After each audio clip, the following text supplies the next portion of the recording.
Hello, I'm Terrence McNally. Welcome to Free Forum, a world that just might work. I'm joined today by MOORE LAPPE and ADAM EICHEN, co-authors of Daring Democracy, Igniting Power, Meaning, and Connection for the America We Want. Let me just say that after hosting and producing the show for nearly 2 decades, in 2014, I stopped recording new live interviews. And the show continued on the Progressive Voices Network on TuneIn, streaming relevant interviews from the archives every week. And podcasts of all those years of interviews are available anytime, anywhere on iTunes, Podomatic.com, and at my site, which has 2 different names, terrencemcnally.net, TERRENCEMCNALLY.net, or aworldthatjustmightwork.com. They're the same site. With the election of Donald Trump, however, I can't resist exploring our path forward in new interviews. And I've been doing a couple a month. First, let me offer you a few websites for information on how to participate in response to Trump and the movement toward the healthy and just future we need once he's gone. Email me at temcnally@mac.com if you want to get these websites or more information. Indivisibleguide.com, that's one word, Indivisible Guide. There are probably about 5,000 local chapters at this point doing a great job of organizing things. OurRevolution.com grew out of the Bernie Sanders campaign. MoveOn.org, move on, one word. MoveOn's been around, I think, since 93, something like that. But their focus had always been online organizing, and in this year they are trying to link more closely to grassroots work on the ground. Same thing with couragecampaign.org, Courage Campaign, one word, which is similar to Move On, but in the state of California primarily. And 2 others that are pretty specific are Town Hall Project, one word.com, townhallproject.com, which tells you when your representatives might be holding town halls locally, and so that you can go and let them know how you feel. And 5 Calls, that's the number 5 and the word calls.org, which tells you what relevant calls would be timely for you to make in terms of dealing with legislation and so on. Okay? And I must confess that I will also ask Francis and Adam if there are 1 or 2 websites I should add to that, and if so, I will. Now, folks who listen to this show have probably heard me talk about something I call 60s 2.0.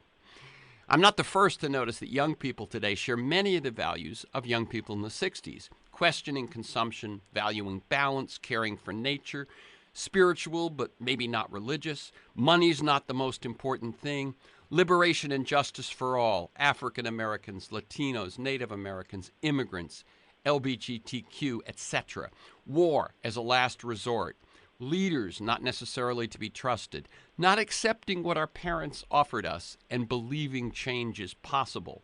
But it excites me to see that I believe there are a few things that can improve their chances to build something more sustainable than we were able to. First, the technology that makes it easier to reduce our material consumption, easier to interact with diverse others unbound by geography. You're not the only one who feels that way, no matter what small town you might live in, because you can connect with your peers and your allies online. Second, the millions of our generation that will welcome, support, and joy in them. In the 60s, I say there were maybe 100 beats in Greenwich Village and 100 in the San Francisco Bay Area. Basically, we were on our own. The generation gap was real. But today, that's not the case. And boomers who might have been activists in the 60s have more time, more experience, and probably more money to offer. And there are millions more in generations in between. Third, organizations and movements in the 60s were dominated by males. Today, we can tap the genius and energy of women and others whose voices were not listened to in those days. So I think those 3 factors bring more chances of both success and the sustainable success than they did in the 60s. I've also talked for years, at least since the 2004 election, of what I believe this country needs more than anything else, the Restore Democracy trifecta: campaign finance reform, media reform, and election reform. Now, Frances Moore LaPe and Adam Eichen actually bring a lot of those notions to life. These two met on a march, first of all. Frances, or Frankie, whose work for decades has, I would say, consistently updated the best of what the 60s had to offer, and Adam, who graduated from college in 2015. They quickly committed to working together, and they have written one of the clearest books I've read about how our democracy is broken, how it got broken, and how it can be fixed. Not only that, how we're already fixing it in cities, states, and communities all over the country. That book is Daring Democracy, Igniting Power, Meaning, and Connection for the America We Want. Frances Moore LaPe is the author or co-author of 19 books about world hunger, living democracy, and the environment, beginning with the 3 million copy Diet for a Small Planet in 1971. She's a contributor to Huffington Post and BillMoyers.com and a contributing editor at Yes Magazine and Solutions Journal. She's the co-founder of 3 organizations, Food First, the Small Planet Institute, which she leads with her daughter Anna LaPe, and the Small Planet Fund, which channels resources to democratic social movements worldwide. Over the years, she's won numerous awards, including 18 honorary doctorates. She co-wrote her latest book, as I said, Daring Democracy, with Adam Eichen, a member of the Democracy Matters Board of Directors and a fellow at the Small Planet Institute. Adam served as the Deputy Communications Director for Democracy Spring in 2016. Welcome again, Frances Moore LaPe, to Free Forum, a world that just might work. Thank you so much, Terrence. And welcome, Adam Eichen. Thanks for having me. Okay, so let me tell listeners that we're recording this conversation on Wednesday, November 29th, in case events race past us before you actually hear this. So I like listeners to get a feel for the people behind the work and the ideas that we talk about. So Frances first, how do you see your path to the work you're doing these days? I mentioned some of the highlights, but why did you focus on food first, for example? And then how did you shift to the broader questions of democracy? And feel free to mention turning points, mentors, moments of decision, that sort of thing. Well, I am a child of the 60s for sure, and I loved your comparisons, your contrasts. I agree with you and more. I was part of the war on poverty. I was a covert agent, however, meaning that I was hired by the city of Philadelphia in the mid-60s on the ruse, in a way, of being an inspector. That was my job title, a housing inspector. But my real job was going door to door, organizing for the Welfare Rights Organization, because the idea, I think, of my bosses was that, they were trying to help low-income people emerge into home ownership and their own power, but how could they do that if they weren't organized and had solidarity with their neighbors? So I went door to door. That was my job. But, I got crushed. My heart was crushed when the woman I worked most closely with died of a heart attack in her 40s. And I was convinced this African-American woman trying to bring up her kids, the stress of it was just impossible, and I was convinced she died of poverty, not of heart attack. So that's how I finally got to somehow the point where I said, okay, I'm not going to try to save the world until I understand more. And out of that decision, which was terrifying to me, I left graduate school and community organizing. I thought, food. If I could really understand why people are hungry, that would unlock the mysteries of economics and politics, and I would find the path. So I sat in the UC Berkeley Library and literally put 2 to 2 together using my dad's slide rule. I made calculations and learned that, wait a minute, hunger is not caused by a scarcity of food. There's plenty of food. Ultimately, I came to see it's caused by a scarcity of democracy. People don't have a voice, so they don't have food. And that was really the beginning of my adult life, of the quest of keeping on that path. And so I've been swimming in, I like to say, one river with 2 currents, and one is democracy and one is food, because food is such a powerful entry point. It connects us all. We all have to eat. We can measure how much we need, and it connects us to the earth. And so it's always been a great entry point into this fundamental question of who decides, and that is the question of democracy itself. So is that good enough in terms of Well, how I got to be marching on a march with this 24-year-old sitting with me now? that's pretty close, but let me see if I can tease out a little more. Um, what I see over, and you can correct me, over the last 10, 12, 15 years is really the focus is democracy and restoring democracy, sort of very much, as I said, that sort of trifecta that I've been talking about, which is campaign finance reform, media reform, and voting and election reform. I would say I don't see too many other people really banging the drum for democracy so consistently as you have. Any thoughts about how that became the thrust? In other words, part of that would be that some people would have stuck with one issue, food or homelessness or healthcare, and you instead took, I say, sort of a step up to wait. At the root of all of those things is democracy. What sort of led to that? Well, it was really a direct response to discovering that we were duped with this notion of scarcity, that there's not enough, and that actually there was enough. There's more than enough then and now, even more so, if we come together and make decisions in such a way that we all have access to that plenty. So it wasn't a big leap in that sense. The challenge was, when I would stand at the podium way back in the 80s and say, the root of hunger is not scarcity of food, but scarcity of democracy, I could see the eyes of my audience saying, okay, lady, show me where there is democracy that's strong enough to end hunger. And from there, I had to keep going deeper, and I co-founded something called the Center for Living Democracy. And that's still the meme I use, that democracy can't work if it's simply a structure of government that we think about a few times a year. It's a way of life.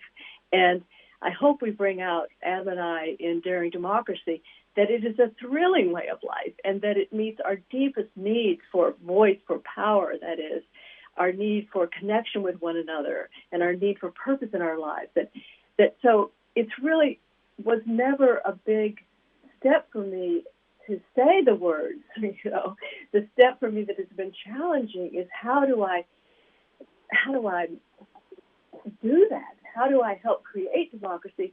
And what's so thrilling for me now, Terrence, is that I feel so many others across the issues, and this is really the theme song of our book, is that people from racial justice movement, from environment, from food, from you name it, you see people saying, wait a minute, going issue by issue is no longer enough, and that's really the key idea of our book, this movement of movements. And so now, at Democracy Spring, it was one of the happiest weeks of my life, where I felt in 2016 as we marched from Philadelphia to D.C. that, oh, wow, other people, we're all in this together. We're not giving up our issues, but we are focusing together on the root of it all, the mother of all issues, democracy. Very good. And before I'm gonna turn to you, Adam, in 1 second. But before I do, I've mentioned that you've authored 19 books. One of your books that I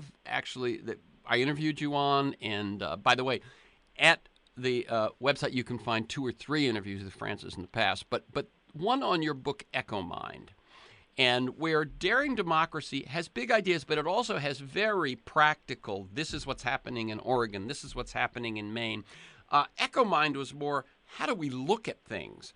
Can you just share for a second what your book, Echo Mind, the message of it, because I think it's a really interesting approach.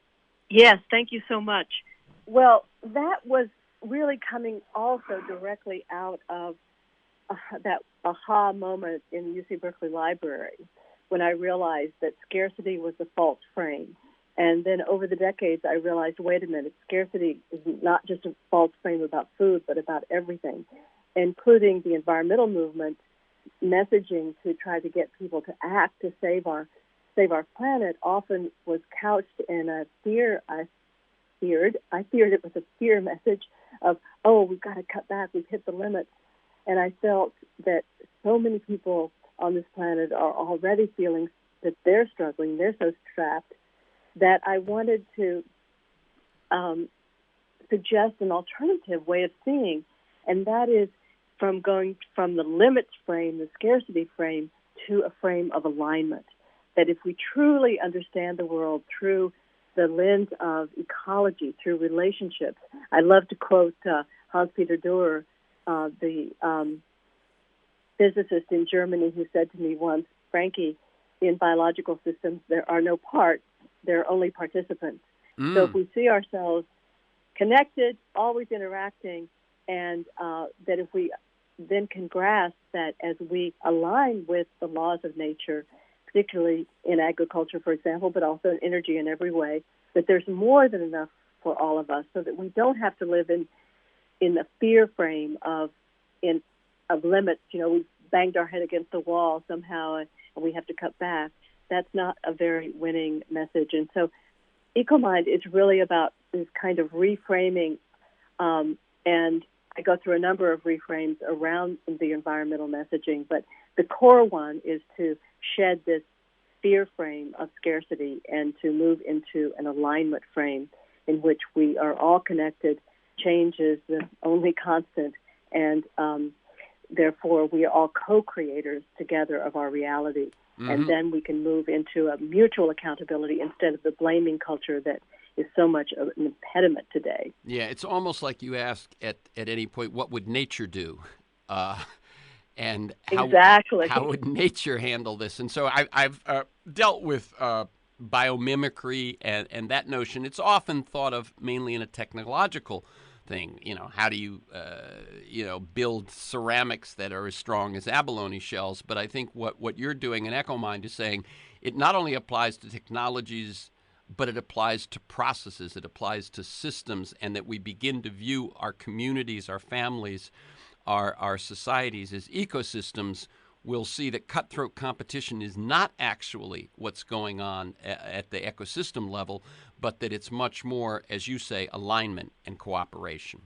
So Adam, you've been walking your path many less years than either Frankie or myself, but how do you see the evolution of your own life and work? To be completely candid, I'm, at the time of this recording, only 24 years old, but soon to be 25. But I've already seen, quite a bit in the emergence of this democracy movement that we write about. And my path to democracy and focusing on election policy has been different than Frankie's, although really not that different, because I started as a freshman in college. I went to Vassar College. I grew up in New York City, and I was politically minded, not necessarily politically active.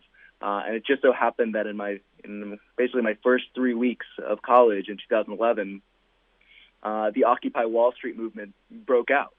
And I actually was there on the very first day, and it was the first protest that I'd ever been to. And I went back a couple times, and it was a really formative moment for me. It really is the moment where politics became real. It's not just a heady experience, but it's what determines the livelihood of the people who live on this planet and in our country. And I met people whom I'd never meet before, would have met before. And, it really was the first time that I came up against riot police and police suppression. That really changed my entire mindset about, what it was that I wanted to do. And it became very clear that I had only one option, and it was to try and make the world a little bit of a better place than the one that I found. And the only problem is that as I learned more and more about the United States political system, the more and more I realized I wanted to change everything. But I couldn't focus on everything. That is until I realized the following year when I joined an organization and led it my sophomore year through my last year of college called Democracy Matters, which taught me very concretely that I actually could fight for everything, all the issues that I cared about, to make a progressive America, to make an America that works for all. I just had to focus on democracy, that the biggest hindrance to preventing climate change, to ensuring health care for all, to ensuring a livable wage, was democracy. It was special interest groups spending billions of dollars preventing the change that most Americans want. And it was through that realization, and I remember it incredibly vividly. It was in the first month of my sophomore year of college. The executive director of Democracy Matters, Joan Mandel, who was an organizer in the 60s, she was actually, she went to Vassar College, and she dropped out in, I think, 1963 to go join the Freedom Rides. And she's been was a professor at Colgate, and she's been an organizer her entire life, and she made it explicitly clear. She says, I've been working in this field a long time, and I've realized it's democracy. We have to focus on this, and this is why. And when she outlined it, it just changed my life. I said, this is what I want to devote my life to. This is how I make the biggest difference I can. And so I stuck with it throughout college. I was appointed to the board of directors of Democracy Matters in 2015. And then I went abroad for a year because I wanted to know, so how do other countries deal with the issue of money in politics and drawing district lines and ensuring the right to vote? I wanted to know, there are many other democracies. I know that's a radical concept for a lot of American politicians. And so I said, what can we learn from other countries? And it was there that I realized that we have the solutions. We know what works. And it was halfway through my time there that I heard about Democracy Spring, which I'm sure we'll talk about, in April 2016, the march from Philadelphia to D.C., and then the 7 straight days of civil disobedience that I came back for, and that's really where Frankie and I became friends. And it was there when I was deputy communications director of that mobilization that it really became clear that someone had to write about this movement that was emerging across the country, that we had to make it not invisible anymore, that there were Americans stepping up and fighting for democracy reform because they too saw it as the key issue to unleash the floodgate of all the change that we want to see in America. Very good. Let me just share with you that at age 24, I was a part of the McGovern presidential campaign and ran an assembly district in Southern California. So, started in this, what I felt was a pro-democracy movement myself at about the same age. How did you meet, and how did you decide to write this book together? Okay, well, we actually met in the rain at the airport in Mexico City. And we had both taken the leap to say, okay, we're going to show up for the first global conference on money and politics, actually initiated by an institute in Stockholm. But representatives from hundreds of governments were showing up. So hundreds of countries, I should say. So we had to be there to learn, right? So we met at the airport by accident, standing there, and started talking. And as we like to say, very accurately, we haven't stopped talking since.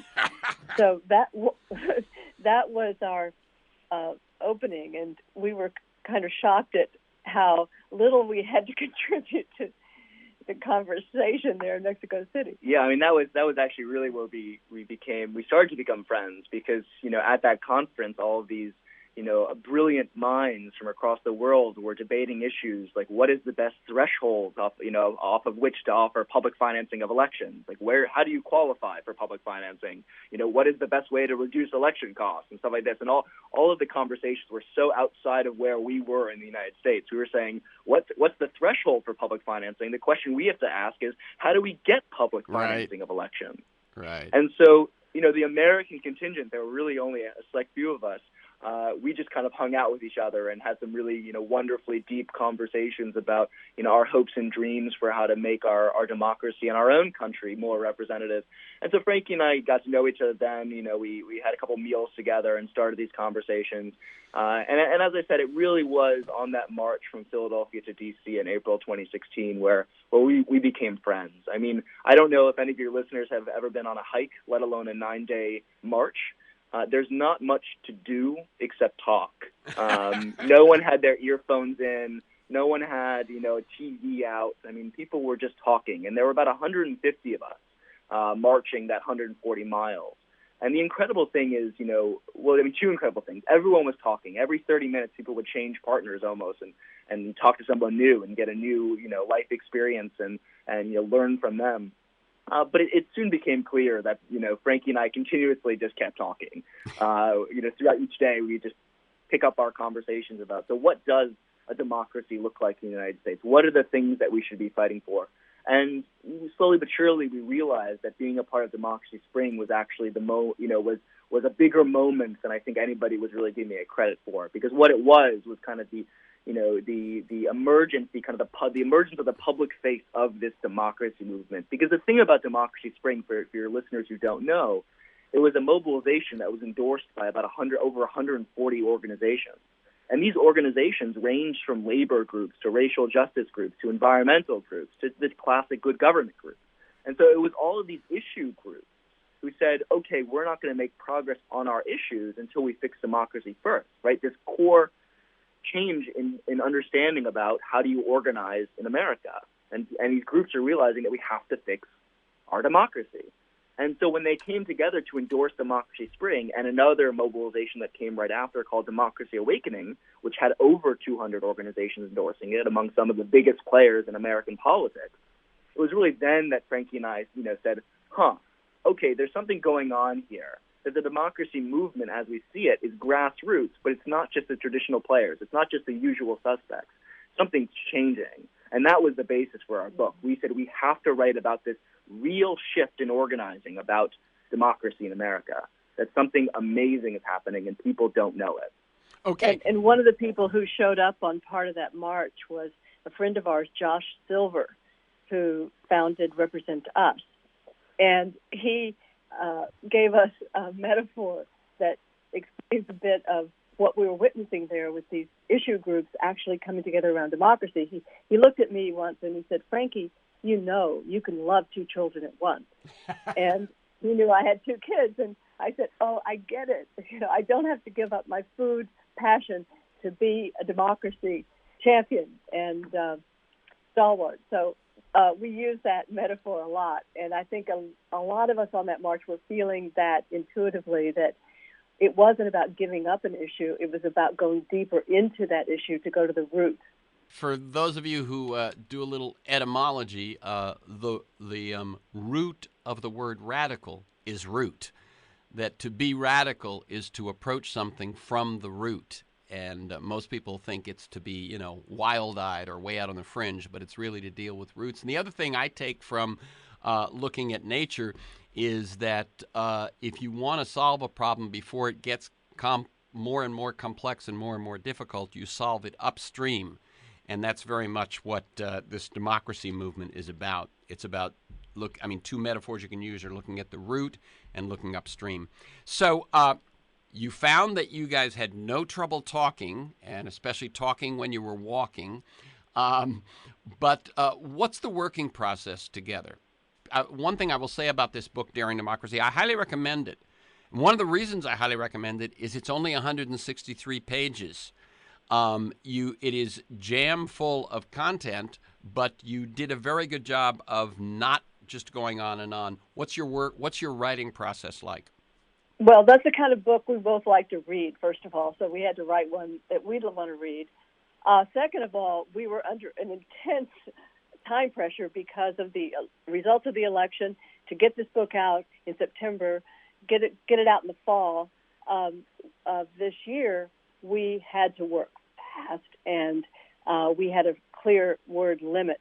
But the beauty of our collaboration, the magic of it for me, many levels, but one of them is that Adam is the ultimate policy guy, and which is fabulous, and I'm the big picture girl and the narrative builder, so to speak. So we did not disagree on a single word, Terrence, in the entire book.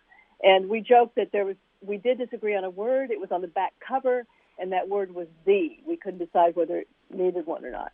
But literally, it was amazing, given our obviously different generations. Yeah, no, that's absolutely true. The way I like to describe it is I think we just both had a tremendous amount of faith in one another. That we could write something and then give it to the other person and say, I trust you completely to do the best job with this, and I trust that you have the best intention for this book. Because ultimately, I think the reason we work so well together is that we both had this vision of what we wanted to express. We fundamentally wanted to show that there was a democracy movement, that we wanted to explain in very clear language, not in some wonky, hard-to-understand academic way about what the solutions are. We want to show that the America we want is possible. And so we were willing to do whatever it took to make it happen. And so, our writing process really was one of just tremendous faith in one another. And that derives from just a shared belief in what we were writing about. We Yeah, truly believe every word. I've collaborated on screenplays and songs as well as other things, and I think one of the things that I learned early was that if you can both know that the work is the boss, that neither of you your point of view is, but that the work you're creating will tell you what needs to be in and what doesn't need to be in, and so on. And I'm clear that's what you're saying, is that you had such a clear vision of what was needed from the two of you that that overrode anything that might be individual. We're at about the halfway point. This is Free Forum, a world that just might work. I'm Terrence McNally. I'm speaking with Francis MOORE LAPPE and Adam Eichen. They're the authors together of Daring Democracy, Igniting Power, Meaning, and Connection for the America We Want. You can learn more at smallplanet.org, smallplanet, one word.org, and Field Guide to Democracy.org. Field Guide to Democracy is something that the Small Planet Institute has created that really is what it sounds like. So smallplanet.org and Field Guide to Democracy.org. Okay, I have a format that I think I sometimes use that I think fits your book and the rest of this conversation very well. And that's, if something is broken, in this case, American democracy, how is it broken? What's the evidence? How did it get broken? What's the history? And how do we fix it? What are the solutions? Okay? So, first question, what is the evidence that our democracy is broken? I don't think you've got to sell it in a big way, but some of the things that stick out for you.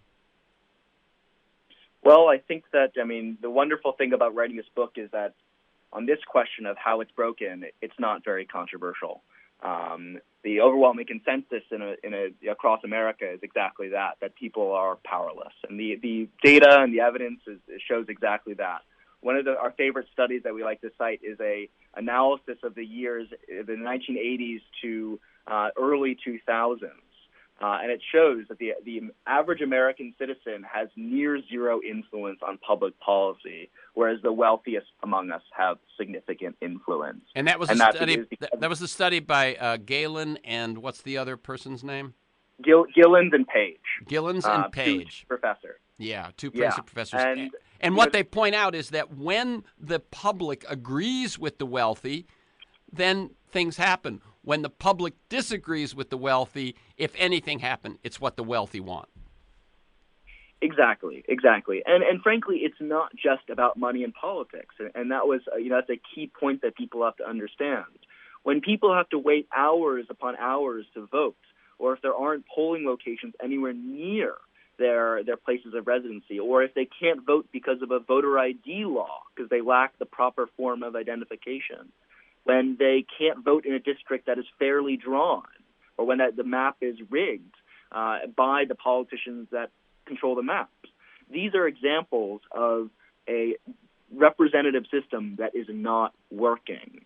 And the anger is just very, very clear. It's not a surprise that Donald Trump was able to capitalize on virtually the same rhetoric about the system being broken as Bernie Sanders. That's right. Drain the swamp is not that different from the system is rigged.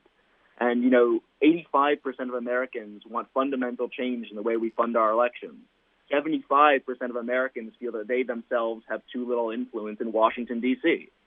Overwhelming supermajorities are angry and alienated. The system is broken.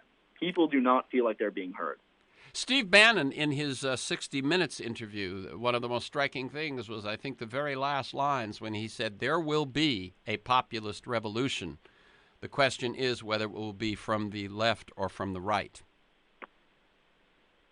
Anyone want Yes. Yeah. Yes, and that's why we are focusing on a democracy movement of really making it visible, feeding it every way we can, and celebrating and building it, because we strongly believe that exactly that if people are just fearful, and there's now new studies out that prove this, that if fear takes over, then people move to the strong man. Right. And they become much more narrow in their views. And so a sense of possibility, by the way, we like to call ourselves possibilists. We're not optimists or pessimists, but we're possibilists, that is the greatest antidote to fear, which turns people to give up and give over their power to the strong man. Right. Yeah, and just very quickly, we just want to say that we truly see that the election of Donald Trump was or was a result of this feeling of powerless. It's not a surprise that people wanted to throw a brick into the Beltway glass. People were angry, people were alienated, and they wanted to try something new. It's not a surprise, and I'm sure this is the next thing you'll want to talk about. But the reason we are where we are today is because of a long, concerted, deliberate effort we try and give it a name, the anti-democracy movement, that has really pushed us in this direction where most people, or virtually the supermajority of people in America, have no political power. The reason that Donald Trump was elected is because of the circumstances that was created by this anti-democracy movement. Right, and we will talk about that next. I want to make a couple of comments. One is that I think what you say, that people will gravitate toward a strong man when they are angry and fearful. I think the other thing that happens is, and you sort of mentioned it, is that a number of people resign themselves, become cynical, and drop out of the process, leaving the playing field for those whose passions are most ignited. In other words, when elections, which of course are not democracy, they are just an occasional aspect of democracy, but elections are determined by turnout. And when you can turn off people, then the people with the biggest passions, as I say, which might be fear, might be anger, will win the day. And what we have to do, and what you're working toward in this, is to ignite those passions towards something positive rather than against the system, and ending with that. Let's shift to the second question, which is, as you say, this concerted effort. How did our democracy get broken? What's the history? Who are the culprits? What is the Powell memo?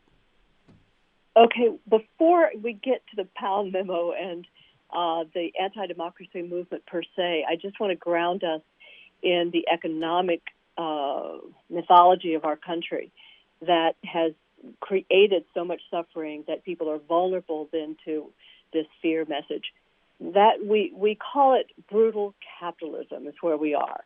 We describe a whole history in a few paragraphs of how Americans have absorbed this reductive notion that human beings, all we can count on is that we are self-interested. We are driven by material, acquisitive material drive and selfishness, and that's what we can count on. And so we buy into this notion. Ronald Reagan told us it was magic, it's the magic of the marketplace, that if we turn over our fate to this, that it will sort out outcomes fairly. And what happens then, we turn over our fate to a market, but there is no such thing as free market. That's a fiction. What we have in America today is a one-rule market that is highest return to existing wealth.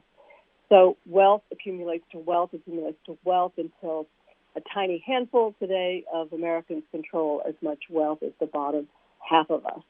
And that's untenable. And then that, of course, then affects and infuses and distorts the political process. And so it's this form of brutal capitalism that we say creates our culture of blame and shame and divides us, because people are so struggling and looking for some way to understand. And it's very easy to blame others, and whether they be immigrants or people of color, who they imagine have gotten something they haven't. So I always want to come back to that core idea that is also part of the limits of our imagination, that we believe we can have such a thing as a democratic economy, a democratically bounded market that that has public values of decency and fairness in it fundamentally in the mix. And so we are not anti-market. We are anti this false idea of a one-rule market that only where everything is about highest return to existing wealth. That can't succeed. So that being said, then let me jump in for 1 second, Frances. Yes, and please. Two things. One, what I hear there also from you is the narrative side, right? In other words, if you want to look at how things get broken and how things get fixed, it's good to see the long-term narrative, and that's why your narrative starts before politics. It starts in economics. The second thing is I see you echoing the discovery you made in the Berkeley Library that it's not scarcity, it's the stories people are told and the stories people believe, and this economic, as you say, brutal capitalism injects scarcity. It doesn't arise from it. Creates the experience of scarcity for so many, which then reinforces this idea that we're all just these selfish little shoppers, right? Yep. So it's a self-perpetuating, reinforcing spiral of powerlessness, we call it. So that then sets us up for 1971. Actually, the same month that Diet for a Small Planet was published. Lewis Powell was really worried. While people like me who'd been part of the war on poverty and so excited that I helped cut the poverty rate in half in a little more than a decade, I was excited to be part of the women's movement and civil rights movement, all that good stuff. Well, not everyone was thrilled. And Lewis Powell, soon to be Supreme Court Justice, he was on a number of corporate boards, including tobacco companies, and he was worried. He was really worried that the free enterprise system was under such attack that it was a life and death struggle. He uses words like they destroy us. They want to destroy the system. And so the Chamber of Commerce asked Lewis Powell to basically prepare some guidance for how does the business community, which Powell says in his response, says, it's the most undervalued or unlistened to, effectively, segment of society. He wrote then a 34-page memo, very clear, very sharp, and it reads like a playbook there in terms of what then happened, how the business community, if you will, proceeded.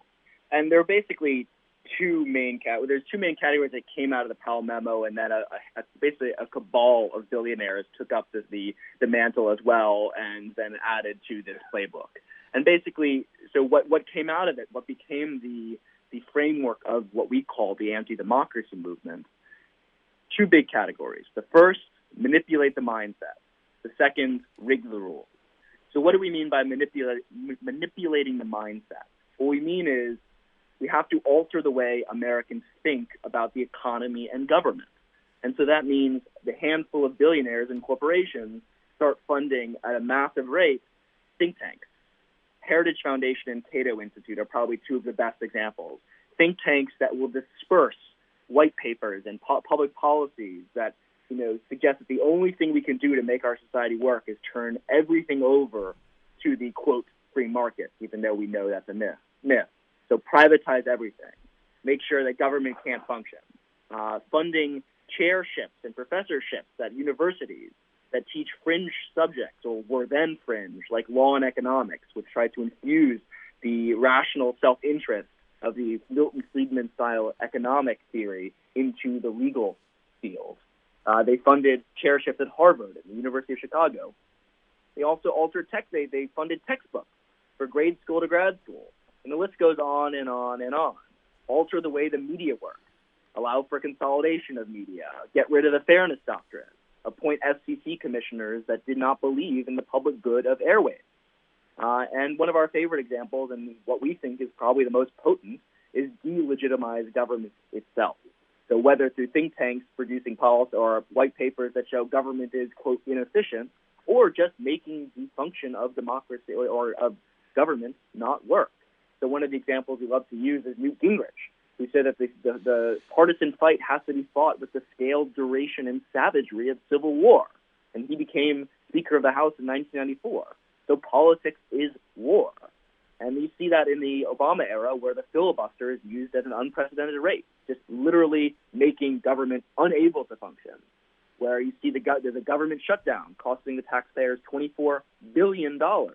So, of course, faith in our democratic institutions and government itself plummets. And when that happens, people are much more willing to hand over their fate to a free market because government doesn't work. And so you see that over and over again, that we have to reshape the way Americans think about democracy and economics. And it was deliberate. Okay, let me mention a couple of things that to just fill out the context of the point at which the Powell memo was written. Francis, you referred to the poverty, the anti-poverty movement, but I think some of the other things that Powell was looking at was Ralph Nader and the concept of consumer protection, and the fact that Richard Nixon, they fought a hard-fought election in 1968. Nixon wins, and then again in 72. And yet what you have is Nixon signs the Environmental Protection Agency. He signs the OSHA, occupational safety measures. And this, I think, is the kind of thing that has Powell going, wait a minute, everything's moving against us. Okay, so I just want to set up that context. Second thing I want to say is that I remember the Powell memo first came to me, and I just want to give her a heads up, was a woman named Sally Covington in 1989 who wrote for the Center for Responsive Philanthropy, and she really laid out the same case that you lay out here in the book Daring Democracy. Now, having said that, I highly recommend to folks, if this is news to you, if the actual battle plan laid out and then executed over the years since 71, Daring Democracy has the most concise and complete, I think, description of how that happened. And along the way, we learn about ALEC, and we learn about the Federalist Society, ALEC to lobby governments and actually write model legislation, which then gets passed by state legislatures, and the Federalist Society to vet prospective justices so that the federal government, the federal justice system, and judges throughout the country share its point of view. Anything you want to add to either of those? Yeah, very quickly, and then just kind of the second real key piece of this is the rigging of the rules. So when you can't alter all of America's mindset, especially for those who are going to be most hurt by this economic system, this anti-government system that turns everything over to the private sector, you have to just rig the rules. Make sure that the people who are going to be most hurt can't actually express themselves politically. And so this is really where the anti-democracy movement has been probably the most successful, passing voter ID laws, suppressing the vote, getting rid of polling locations, unleashing money in politics, rigging the lines so that politicians can choose their constituents and not the other way around. And the story of the gerrymandering, it was really an assault on fair lines after the 2010 elections is really stunning. And the journalist Dave Daly wrote a wonderful book about that. And we tell the story in brief and just how deadly and devious the plot to rig the elections or the district lines were in 2010. And so we really go through it, that the rigging of the rules is a really key piece of this whole thing. Absolutely, and things along the way, Buckley versus Vallejo, Citizens United, and then all of the gerrymandering that followed in state legislatures when I think this movement had its greatest sort of success that almost went unnoticed, which was the 2010 elections. Obama having won a wonderful victory in 2008, and then in 2010, as we've mentioned this show many times, a key election because districts are set every 10 years, but only every 20 years are districts set after a non-presidential election. And so 2010 was both a non-presidential election, which means you don't get as many progressive votes, as many urban votes as you do in a midterm election, and yet that midterm election set the stage for all of the gerrymandering that took place following that.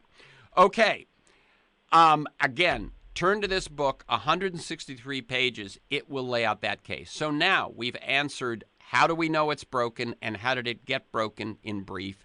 Now, how do we fix it?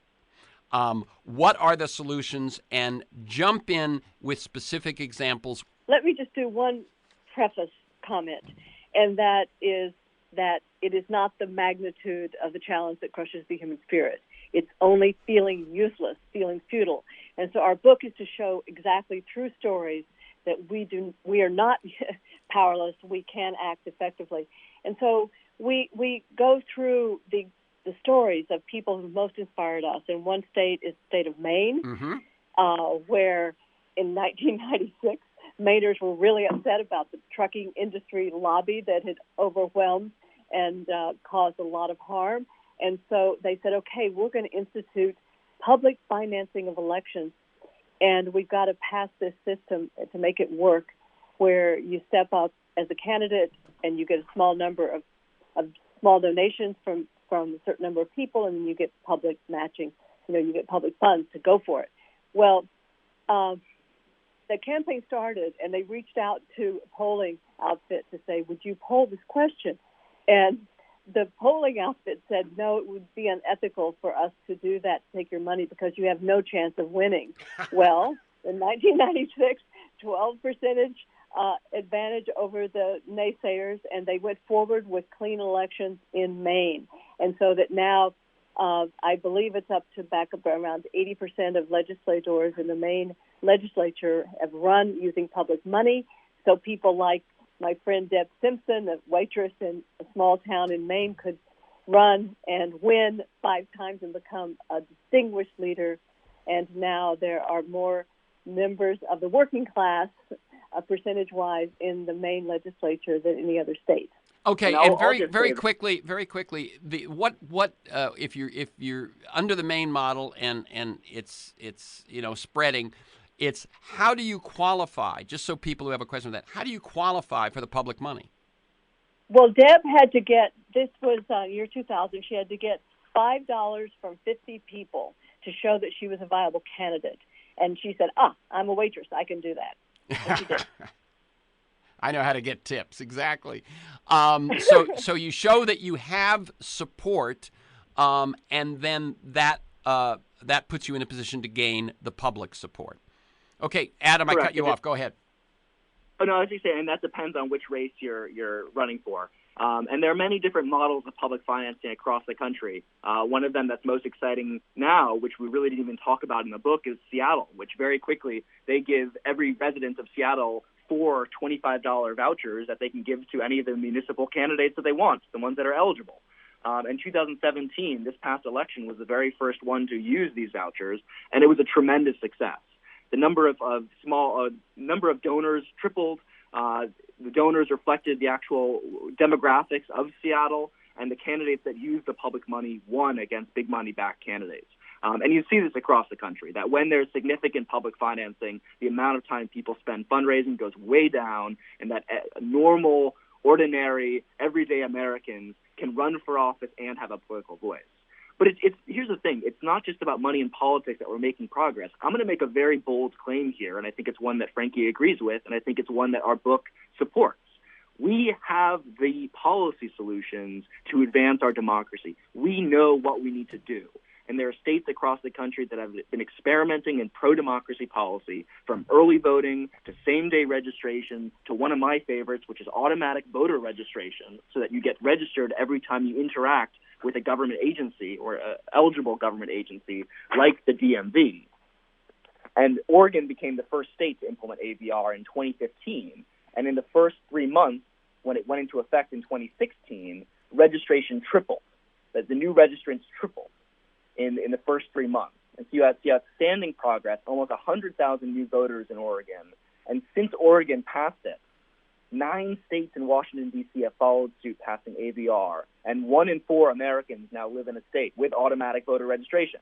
That's what's often called motor voter, which is just their shorthand for you interact with the DMV, you register to vote. But you're saying that it's broader than that. It can be, yeah. And states with AVR are now looking to expand it. Rhode Island, for example, is in the process of expanding it to figure out what are the other agencies, like welfare offices, or I've actually heard that some people are looking to implement that within community colleges. I was thinking education, of course. Everyone interacts with education. Very, very and good. These are just small. These are very practical measures that we know work. Or here's one that very quickly: pre-registration for 16 and 17-year-olds. That if you allow people to pre-register, they're much more likely to vote. When they reach the age where they can. When they reach voting age. Yeah. That when you allow young people to get integrated into the system earlier, they're much more likely to participate when they're of age. That's such a common sense reform that has major implications. And you see that in many different examples in our book. And you see people pushing it on a state level, winning, and then with each victory, we get even more data showing it works. And so this is what we talk about when we say there's growing momentum, because we have more and more of these cases where it's working and people are being inspired, and that there's even more grassroots effort across the country pushing for these reforms that we know work. Well, as you point out, on Election Day 2016, which most people or many people who are listening right now felt, was a black day, 14 of 17 state and local pro-democracy ballot initiatives passed. Correct. When it's on the ballot, it wins. I mean, with very few exceptions. I mean, one of our favorites is South Dakota. South Dakota was one of the states that have a ballot initiative, a pro-democracy ballot initiative. It was one of the most sweeping pieces of anti-corruption legislation in South Dakota. And South Dakota has voted for Republicans in 80% of all statewide elections in its state's history. And it voted for one of the most sweeping pieces of anti-corruption legislation. And the legislature ended up repealing it, but citizens are mobilizing again to try and put it on to the state constitution in 2018. And another one that we have let me just say, in California, one that we have is moving the choosing of districts, the setting of congressional and legislative districts away from the politicians themselves, which puts it to incumbent making things that put them in safe districts. California passed that, and now that movement of having independent commissions make these decisions following the next census is spreading throughout the nation, is it not? Yes, and the California example we describe in the book, because it's so complex to make it really nonpartisan. It's brilliantly complex, and to the point, sort of at the end, it's a drawing out of the hat. And when we were in California recently with our book tour, we were interviewed by someone who actually participated himself in the feedback. The California process allowed people to give direct feedback to the decision makers about the district lines, and he said, "Well, I'm not sure I like this. It doesn't fit my community. How about that?" And they had the technician show it up on the screen, and the commission ended up agreeing with him. So not only is it a much better process of avoiding partisan districting, but it's actually been a very participatory process as far as we could tell. And another state that we don't often think of as a trailblazer that passed one of those 14 out of 17 was the state of Missouri, and they reinstated some contribution limits in their for state offices. And while there was a challenge to part of it, the contribution limits held, and this was 70% voted in favor of these limits. So that's another example. And now there's a new campaign for the 2018. There's already a ballot initiative underway to try and reinvigorate the laws in Missouri and basically kind of redo some of the parts that were overturned and make it even stronger. So you're seeing the proliferation really since we wrote the book. You see it in Missouri. You see it in Pennsylvania with folks called March on Harrisburg trying to do a similar democracy spring model in the state to pass a gift ban and gerrymandering reform. You see it in Washington State. You see it across the country, and it's extremely exciting. In virtually every state, there's some sort of movement for democracy. Okay, now you guys, basically, I'm going to give you each 30 seconds to say the last thing you want to say to listeners right now, and I will just preface it by saying you suggest that courage and democracy are both contagious. Absolutely. And I believe that all of us want to be heroes to ourselves. If nobody else, we want to know that we stepped up. We don't want to be there on that the cliche deathbed thinking, "Oh, I wish I could."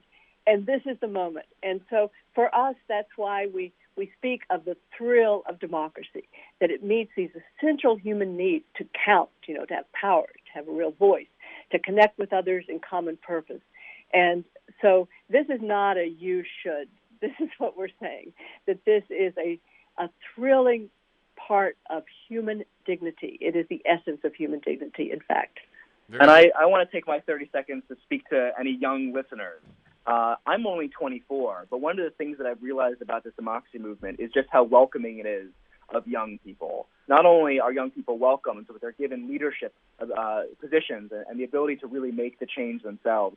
And that's been one of the most rewarding things. It does not matter how old you are. You can be a part of this movement and be welcomed and make a difference. And if there are any young people listening who don't think they have a voice, I want you to reconsider that, because you do. I've experienced it in this movement, and I say jump in and make a difference, because if we're going to win this, it's going to be on the back of our generation. It's our future at stake, and we need to step up. So again, the websites are smallplanet.org, that's small planet one word, and fieldguidetodemocracy.org. And let me add one more, SPIFastFacts.org. SPI, Small Planet Institute, SPI Fast Facts. They have gathered about 4,300 at this point facts that illustrate this with numbers and data, things that you can use.